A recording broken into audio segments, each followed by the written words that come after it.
States, when people were writing about the idea that at the moment, during the founding time, people were getting land and they could be subsistence farmers, but someday there wouldn't be enough land.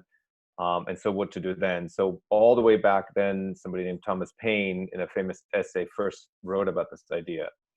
And since then, this idea has been picked up by many different politicians, by many different activists, and it's as diverse a group as Milton Friedman from the Chicago School of Economics, from Chicago University, as Martin Luther King, who wrote about it in his last book quite extensively. So this is not per se a new idea, but what is new today is that we have the technological capabilities today to do many things in a semi or fully automated fashion. And we should all be getting, in a way, the dividend of this extraordinary accumulation of knowledge and of technology that humanity has put together. And so, as we're seeing with the campaign that Andrew Yang ran, this is a policy that actually has fairly widespread popular support. With the coronavirus crisis, we've seen directly how, if such a policy had already been in place, people would be in a much better position to get through such a crisis. And I just saw a tweet, and the tweet says that the support for a government UBI program has gone from something in the 30% range to 55% in the space of the last 6 months, basically. So this is a very interesting time for this pilot, and I will turn it over to Susan to talk a little bit about the Spark of Hudson and how that works together with UBI. You're on mute, Susan. Looks like you're saying great stuff, though. All right, is that better? So one of the things that Albert didn't mention, I'd love to bring up, is that when you receive basic income, there are no strings attached, which means that you can do anything with the money that you receive. You can start a business. You can stay home and take care of maybe a sick relative or maybe your kids. You can travel, so it really comes with no strings attached. And I say that because that's also one of the cornerstones of the pilot as well. And we're one of the reasons that we're in Hudson is because we're forming something called the Spark of Hudson, which is going to be a learning and training center. And we're going to be offering classes on financial literacy, everything from financial literacy to life skill classes to classes that inspire you. It may be cooking, it may be philosophy. And I mention that because we'll be offering classes to folks who will be going through the pilot, as well as everyone else in the area, but there'll be no requirements to take any classes or to do anything aside from maybe just learning about what's available to them.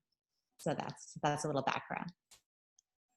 So I just want to give an update for people who are just tuning in. This is a town hall on our universal basic income initiative. So we're talking about $500 each month to 25 participants over the course of 5 years. So now I do want to turn it over to Albert to talk about the equity piece of this. All right, well, yeah. Before we do that, should we talk about who's eligible? Sure. Yeah, I think, Ethan, if you can maybe just talk to the screen and what you're sharing at the moment, and then I'll talk to the equity side of this. Absolutely. So as Kamal mentioned, this pilot will take place over 5 years, and ultimately 25 participants will be kind of onboarded into the program and be receiving $500 each month.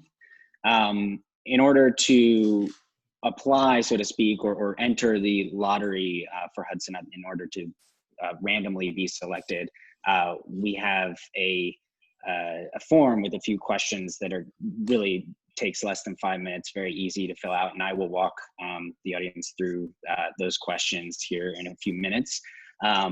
In terms of eligibility, folks need to be a resident within the city limits of Hudson, New York.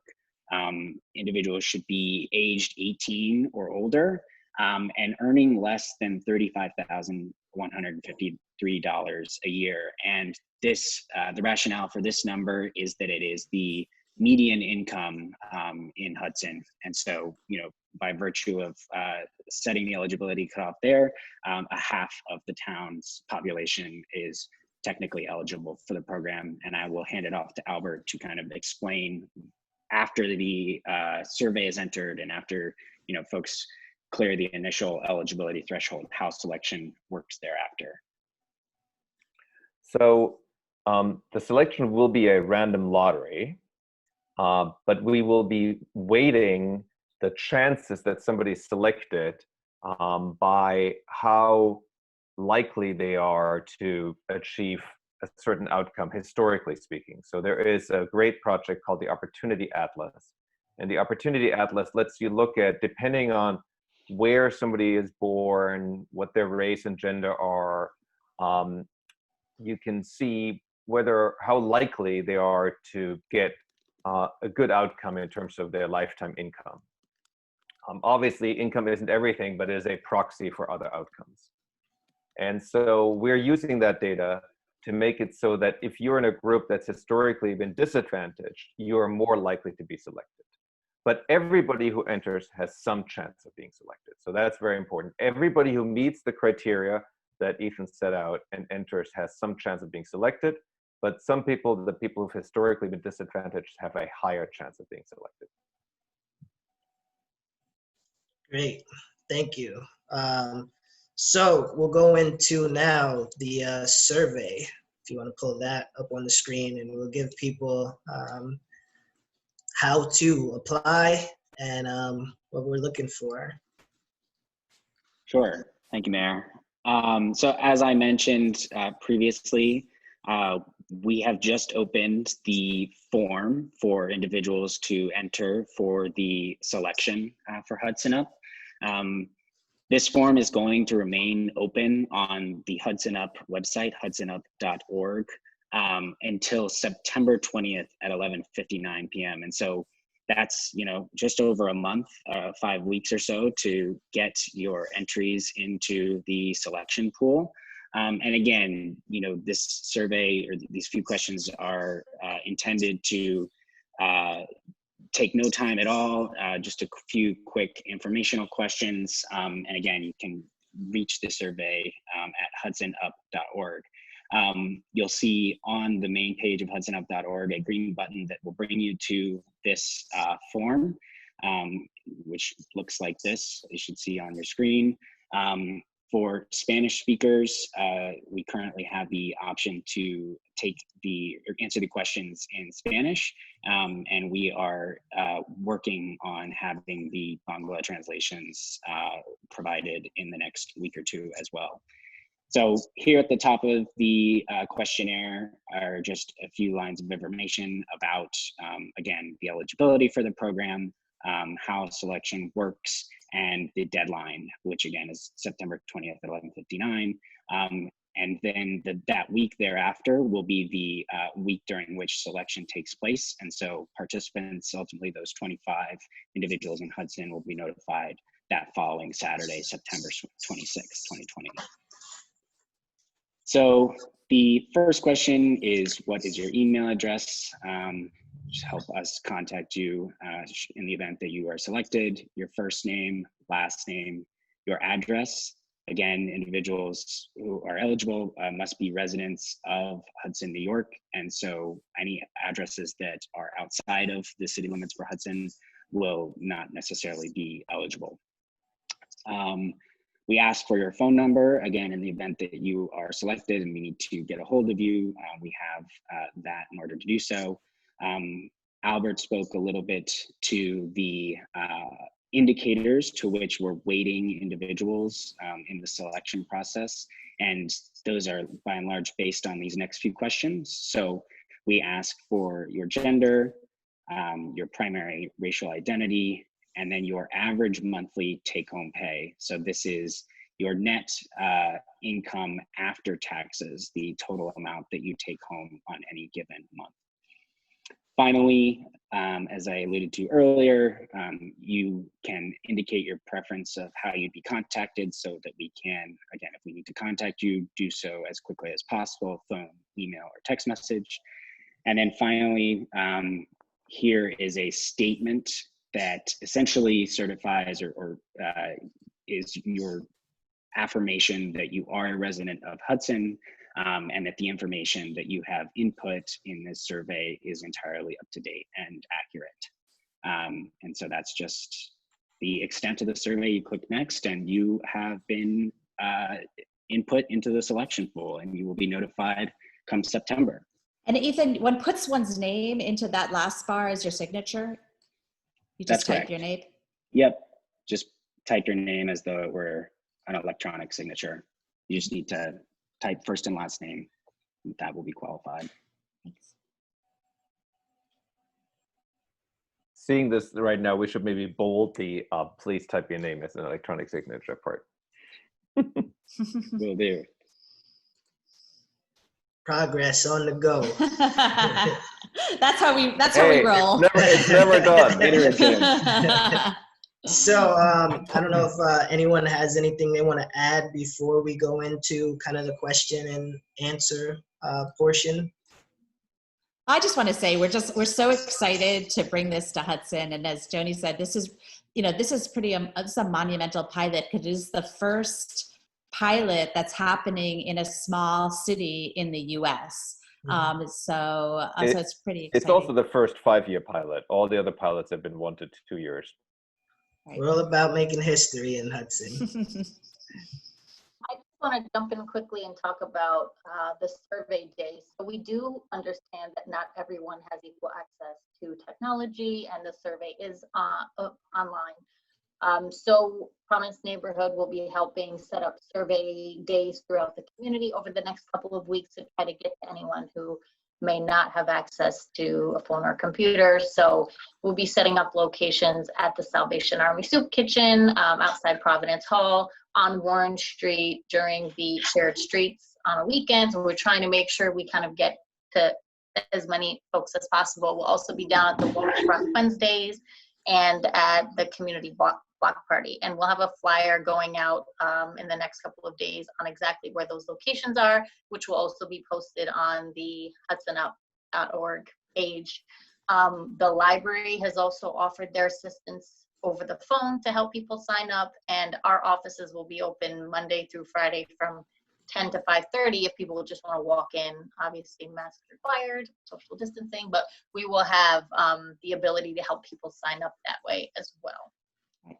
I also want to mention that even though Joni and library and folks are facilitating, that they have no they have no input into who is exactly selected. We have a third-party independent researchers out of the University of Pennsylvania and University of Tennessee, and they are running the entire selection process. So much as I'm sure Joni and Kamal would love to choose people, it's absolutely it's completely independent, so they will not know who is being selected, nor will Albert and I until the selection is actually. Yeah. It's done by independent researchers. Yes.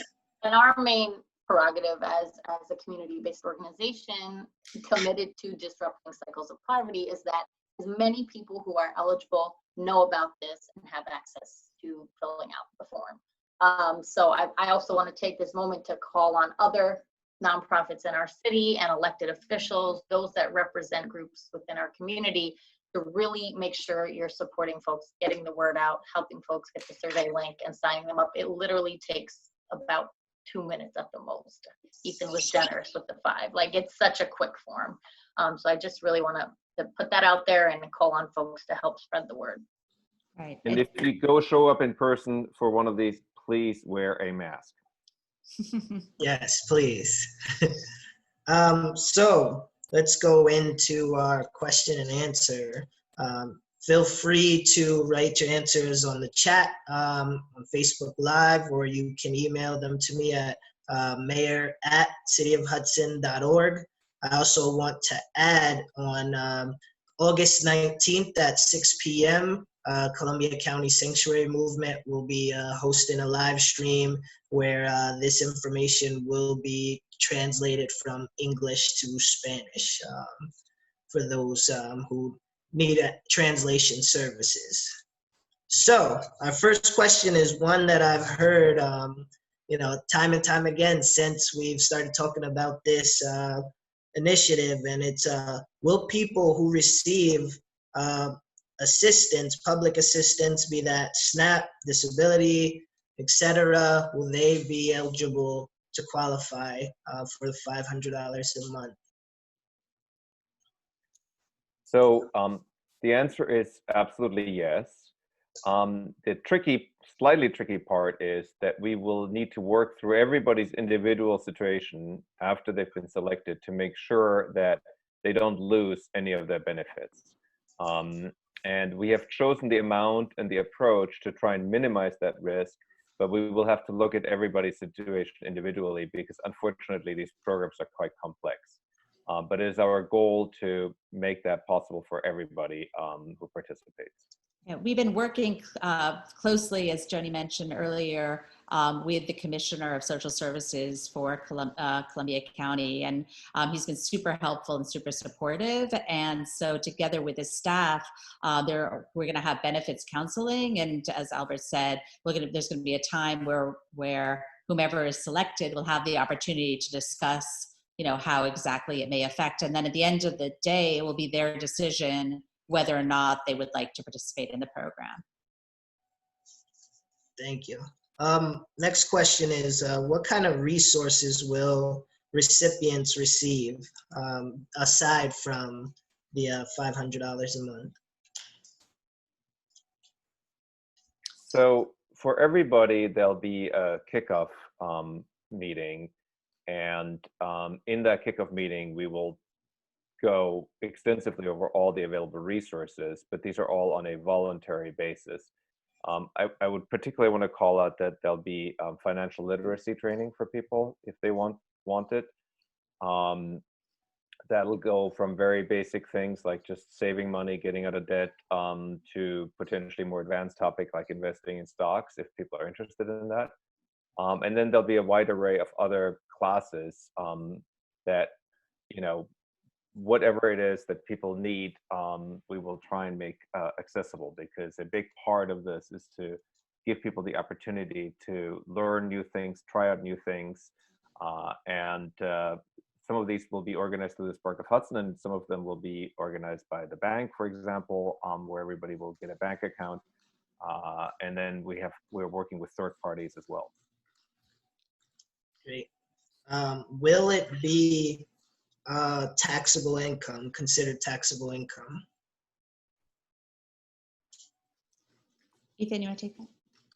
No, so this income is coming from the Humanity Forward Foundation, which is a 501c3.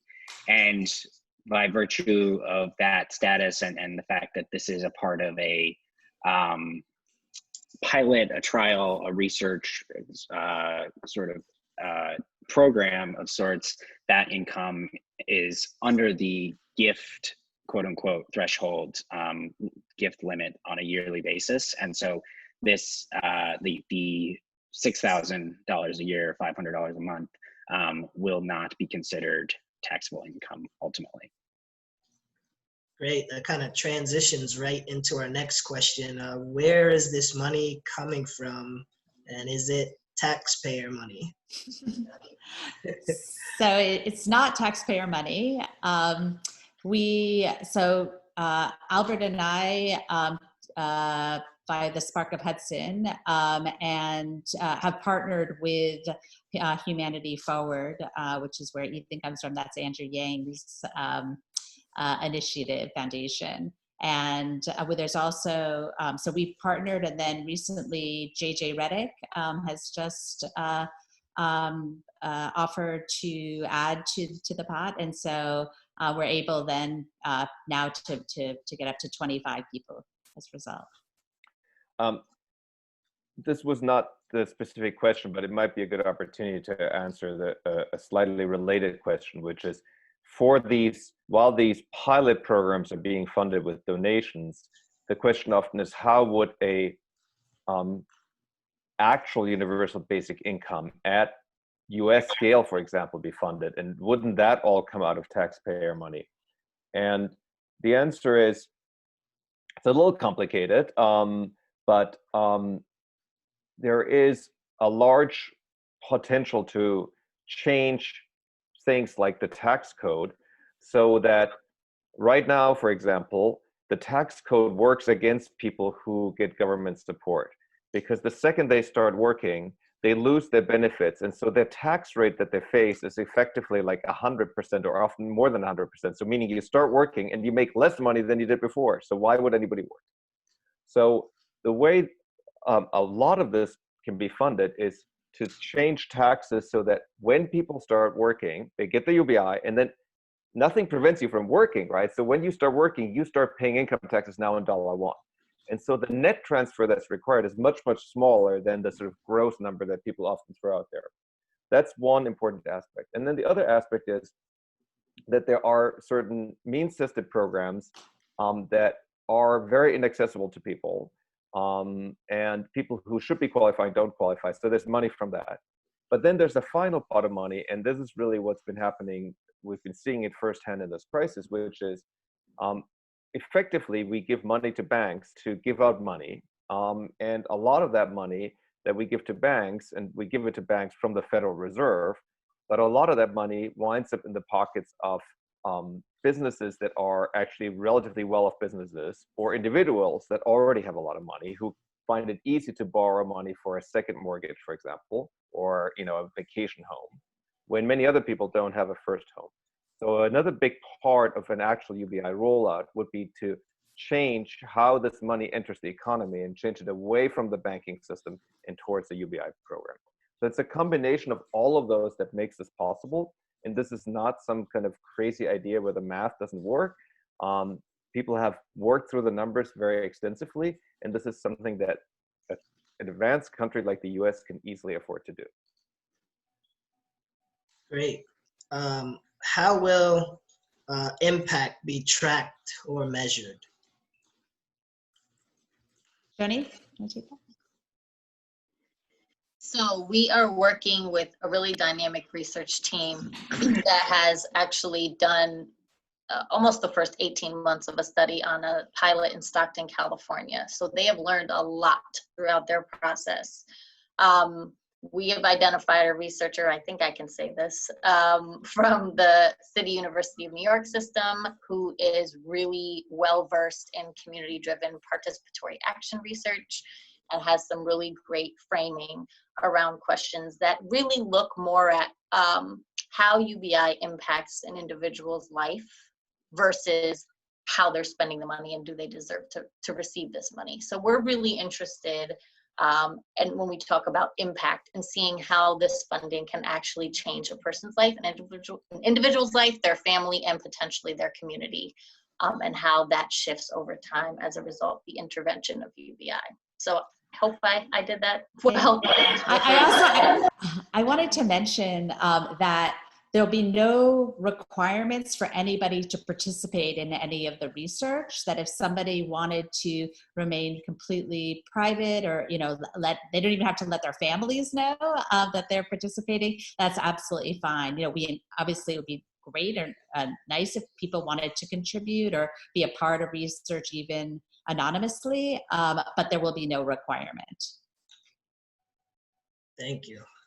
So how will you guys kind of protect the recipients from, maybe jealousy in the community, or people saying, this person doesn't deserve it over, another person?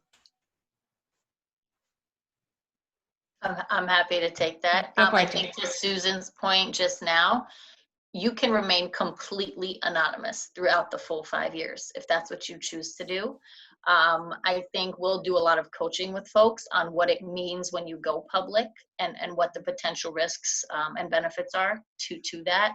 So I think just being as transparent and upfront with each participant as possible from the very beginning about, these are your options, totally optional. You do not have to disclose even to your own family members if you don't want to. There will be no public announcement of the list of who's been selected. And we're also very mindful of, how the media will engage with participants. So we're just going to work a lot and very closely with those that are selected to let them know. Yeah, it's kind of like, winning the lottery and everybody thinks you have, have it all. Is there anything from anyone on the panel that we didn't mention that maybe you want to let our viewers know? Just that we're excited that the survey is now open, and we're also very grateful for all the support that this initiative has already received from members of the community. Yeah, I wanted to shout out to Kamal Mayor Johnson, who's been really a cheerleader and an advocate from day one. Same with Joni, same with everybody on the advisory board. And we've been having lots of meetings with the community, and the survey and the criteria that we came up with really evolved from all of those meetings that we've had with the community. The equity piece was one example. Kaya Weidman, shout out to her, was with the one to first bring that up. And so this has really been a community-driven process, and we're hoping as it goes along, the research part as well, as Joni mentioned, will also be one in which we really want to involve the entire community. There'll be lots of opportunities for even those that don't receive the UBI or the basic income this round can participate and can benefit. So we're just really excited to be here and to see where this goes. Thank you. We're excited to have you. Go ahead, Ethan. Thanks, Mayor. I'd just like to, on behalf of Humanity Forward, second and Susan's appreciation for you, Mayor Kamal, Joan, everybody on the advisory board, and really the town of Hudson broadly. We're so excited to be launching our first pilot with you all in conjunction and in partnership with the community. And I just want to remind folks to go to hudsonup.org to find the survey and fill out the questionnaire. We got 2 last minute questions. So how did you get to $500? Because, as we saw with Andrew Yang, when he was running for president, he was talking about $1,000 a year. And people want to know how to... It turns out $500 is largely what allows us to avoid people getting kicked out of existing programs. And so it turns out that if you try to do $800 or $1,000, the net transfer to people would be roughly what it is today. So one of the things that's been interesting in this process is to encounter quite how tricky it is to actually pull this off because of all the sort of dependencies on other existing programs. And so that's how we came up with this number. The second thing to add is that based on other trials that have been run, even though this number sounds small, for the recipients, it has turned out to make a very, very large difference. So we hope that this will be true for some, if not all, of the recipients here, the participants here as well. One other thing to add on to Albert's point is that unlike some of the pilots that he mentioned that have transpired and been set up, this is the first of its kind that will really take place over the course of a long period of time. 5 years is, for $500 a month, is really kind of new in the space. And so we're excited, to Joan's earlier point on the research side, to see how somebody's life over the course of a long period of time is kind of transformed by virtue of UBI. Yeah, and I also wanted to mention that we're going to try to open source all of our materials so that if other communities want to start and launch a pilot, that'll be that much easier for them. They won't have to reinvent what we've created. I definitely don't think $500 a month is a small number. So how do you, I guess this question is for Albert, Susan, and Ethan, but how are you going to measure if the program is successful, and what would you like to see in the future? Well, I'll kick it off maybe. Well, what we would love to see in the future eventually is an actual UBI implemented in all of the United States. But success here just means two things. One is positive impact for participants, number one, and number two, help raise awareness of this as a policy that is a policy for the future. Yeah, and full disclosure, to second Albert's point, Humanity Forward is very invested in making, Humanity Forward and Andrew Yang are very invested in making universal basic income policy nationwide. And so the thinking behind many of these pilots, including Hudson Up, is to demonstrate the power and the efficacy and really how life-changing $500 or $1,000 a month can be for individuals. And I think in terms of success, it's, you know, there's a number of different measurements that we'll be looking at and hopefully, you know, seeing positive progress towards. And also, you know, I think moving the discussion on a nationwide level around UBI as policy, whether that takes the form of, as Susan mentioned, pilots popping up in other communities or across the country, or actual cash relief now in the form of legislation, I think are some of the, at least from Humanity Forward's part, some of the goals that we have in mind. Right. And just to bring it back to the individual in terms of the way I see it, yes, the policy, absolutely. But really to success for me is to see the real impact in everyday life of the participants. And then also how that can affect the community as a whole. Because hopefully we'll see that this will impact the entire of the city of Hudson, you know, as people become more secure, maybe have time to volunteer, have time to, you know, take care of the kids.